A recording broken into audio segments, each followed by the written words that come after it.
Bonjour, la liberté selon l'évangile. Voici la manne du jour. Et cette belle petite manne nous vient de l'apôtre Paul, qui dit ceci dans son épître aux Galates, Galates chapitre 5, verset 1. C'est pour la liberté que Christ nous a affranchis. Demeurez donc fermes et ne vous mettez pas de nouveau sous le joug de la servitude. Quand Dieu a créé l'homme, Dieu a créé l'homme pour être libre, mais non pas pour être esclave d'autres personnes ou bien esclave d'une nation. Dieu nous a créés pour la liberté. Mais pourquoi l'homme est-il tombé dans l'esclavage? C'est à cause du péché. Quand le péché fit irruption dans le cœur de l'homme, dès le jardin d'Éden, et bien à partir de ce jour-là, l'homme est devenu esclave de beaucoup de tendances dans la vie. C'est pourquoi Dieu a tant aimé le monde qu'il a envoyé son Fils bien-aimé, Jésus-Christ. Jésus est venu pour faire quoi? Jésus est venu pour accomplir notre rédemption.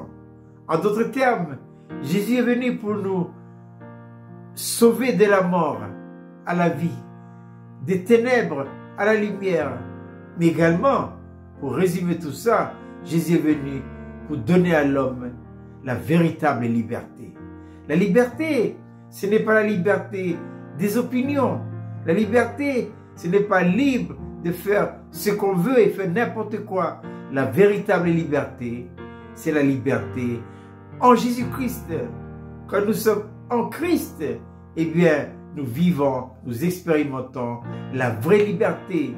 Si Adam et Ève avaient fait le bon choix, le choix de l'arbre de la vie qui nous parle justement du Seigneur Jésus-Christ, eh bien, l'humanité ne connaîtrait jamais toutes ces formes d'esclavage. Mais à cause du mauvais choix d'Adam et d'Ève, c'est ainsi que l'homme tomba sous le joug de Satan et devint esclave de toutes les passions de la vie. Je répète cette belle petite manne pour ce matin, Galates chapitre 5 verset 1. C'est pour la liberté que Christ nous a affranchis. Demeurez donc fermes et ne vous mettez pas de nouveau sous le joug de la servitude. Je vous souhaite de passer une agréable journée.